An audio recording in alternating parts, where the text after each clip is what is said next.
Welcome back, everyone, to Global War 1914, Operation Albatross. This is the summer of 1917 for Great Britain. And let's start out with our purchases here. We have to account for a loss of $5 due to convoy raiding. I'm going to spend $4 on an artillery, cash and carry that. $2 to upgrade a colonial or a militia. But most likely a colonial for $2. $4 for 2 colonial, $5 for a 1917 fighter, $10 for 2 tanks, $6 we have improved construction, so we do get a discount on ships and facilities by $1. So normally a torpedo boat destroyer costs $7. But with the technology, it's only going to cost us $6, and then we'll round it out by purchasing 4 infantry for $12. For technology, we're going to go for defense in depth and improve logistics, and we're at stage 3 for both of those. So hopefully we can get a couple of successes here and finish those techs off. Defense in depth will be the black die, and then logistics will make the brown. And we hit on defense in depth, but we miss on logistics. All right, so defense in depth is finished.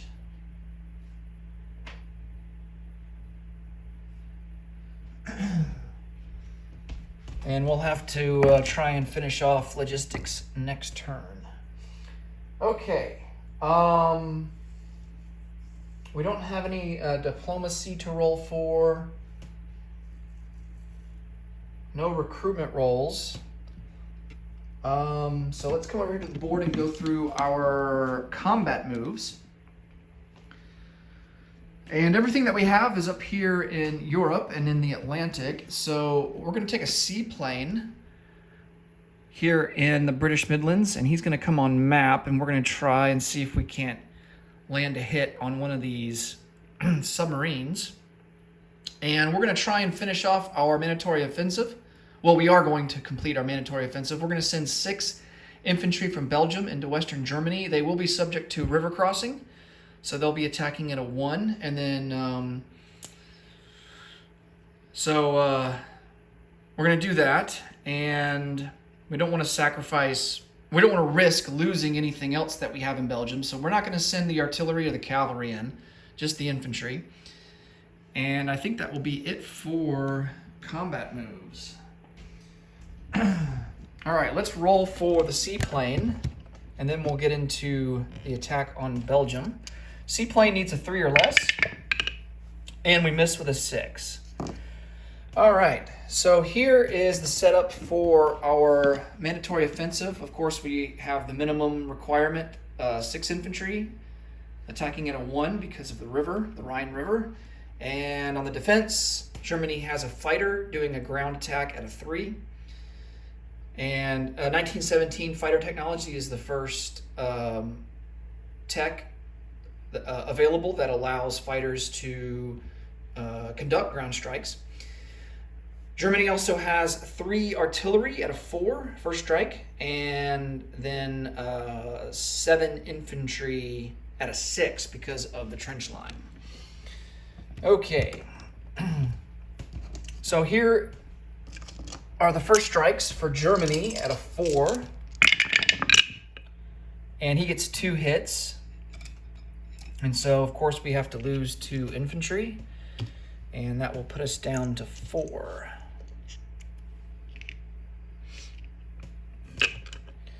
All right, now Britain can roll for their remaining infantry. We have 4 at a 1, and no hits. And here is the German fighter at a 3. That's a miss. And then, let's see, 5, 6, 7 at a 6. And as Britain, I will be happy if any units at all survive. I'll take what I can get. We're just looking to finish off our mandatory offensive. All right, here's the 6, or the 7 at a 6. 1, 2, 3. Oh, only 3 hits. Okay, so 1 British infantry will survive. And Britain didn't inflict any casualties on Germany.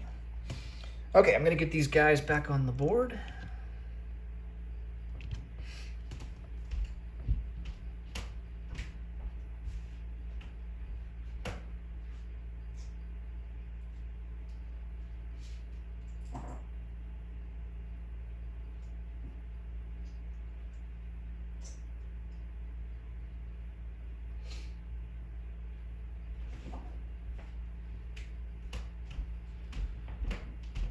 And Britain has plenty of reinforcements coming up from Picardy, so losing those 5 infantry shouldn't be a huge deal for us.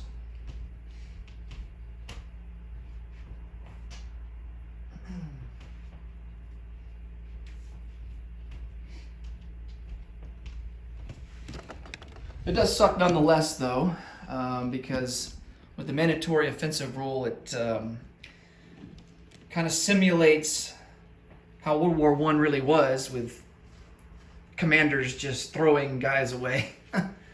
Just kamikaze right into the trench lines. All right, let's see. I think we are done with our combat moves. And I've got all the units back on the board. So let's go to non-combat, and we'll do Europe first. Oh, I forgot to mention our fleet here that's in London. All of these 5 dreadnoughts that were damaged get repaired. And of course those repairs are free, but the dreadnoughts have to stay in port to finish off the repairs this turn. And we will be able to utilize them on the next turn. So those guys are repaired, and we do have 2 pre-dreads that are in port in London, and they're going to come out and join the fleet in A11. I got to make room for them. I almost need another unit card. All right.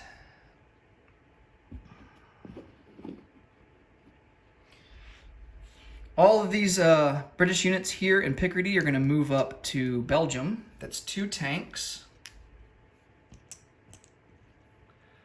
2 artillery, and was that 8 infantry? 8 infantry.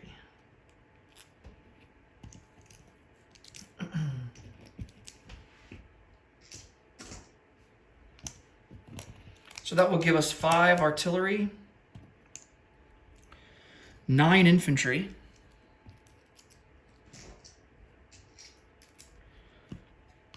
and we have a cavalry and 2 tanks. We're also going to send a fighter over to Belgium, so he will join that army.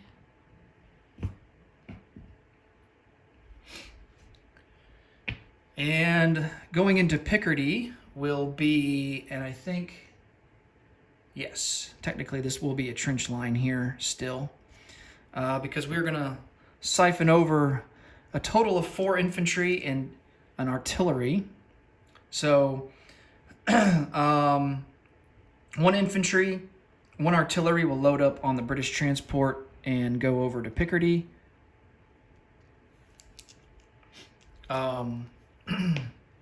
French transport will load up an infantry. I think 1 infantry is going to have to stay behind, because we can send him over using this crossing here. So yeah, he'll still be able to get over, along with the 2 armor.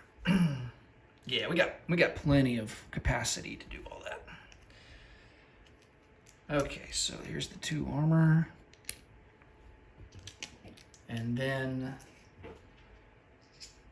we do have a trench line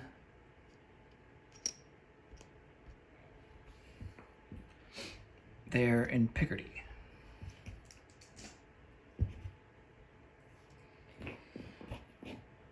Okay, I think that does it all for non-combat here in Europe. And let's go over to East Africa, where the rest of our East Africa and India, where the rest of our movements are located. So we're going to rail a Gurkha from Calcutta to Maharashtra.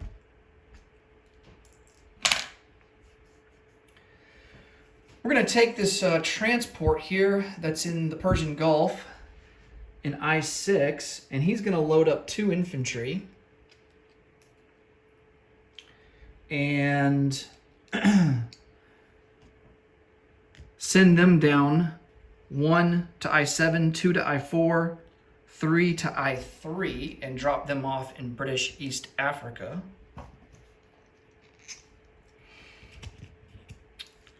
I just noticed we got an artillery in British East Africa.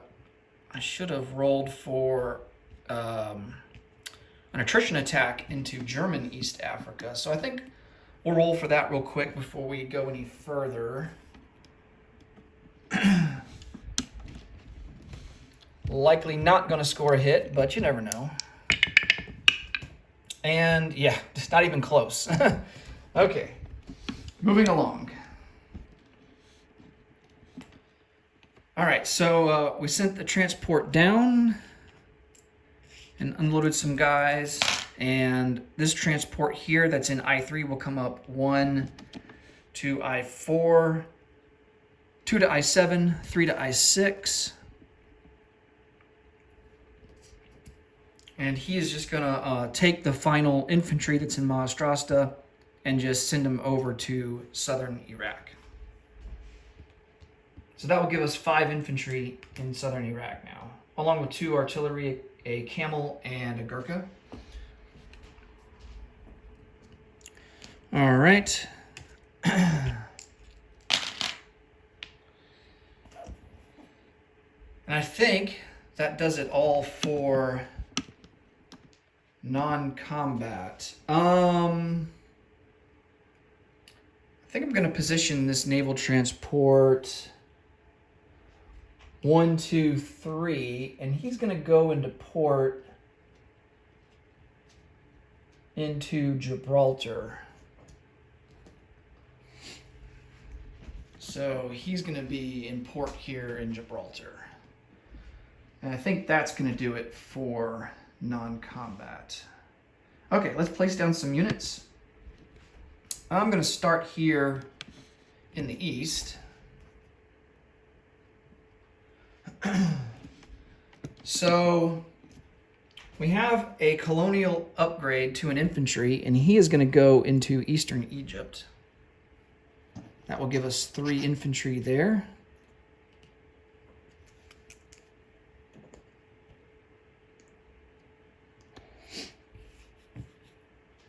And then we're going to add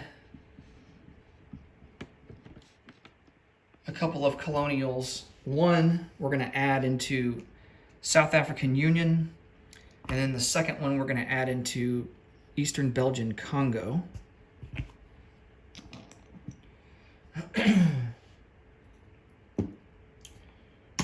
And then everything else that we have goes into the UK.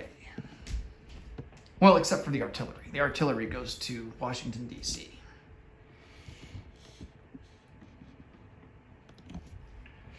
All right, so artillery, cash and carry goes to Washington, D.C.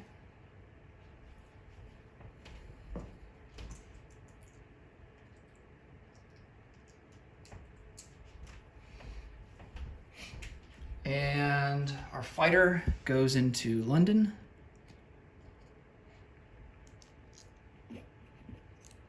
Along with 2 tanks.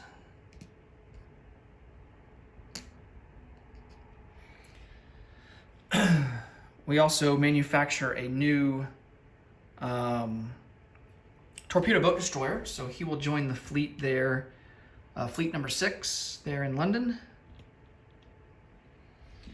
And we have 4 infantry to place down. 3 will go into London. And 1 goes into the British Midlands. All right, let's go collect some income. and roll for our bonus. So we are sitting at a base of 39. And we don't collect anything from trade. So all we have to do now is see how much we add to that base income for our wartime economy increase, our bonus. Ooh, 10, nice, okay. So we will collect 49 bucks and have 49 in the bank for next turn. That will do it for Britain. Next up will be Austria-Hungary. Thanks so much for watching. Until next time, take it easy. Bye for now.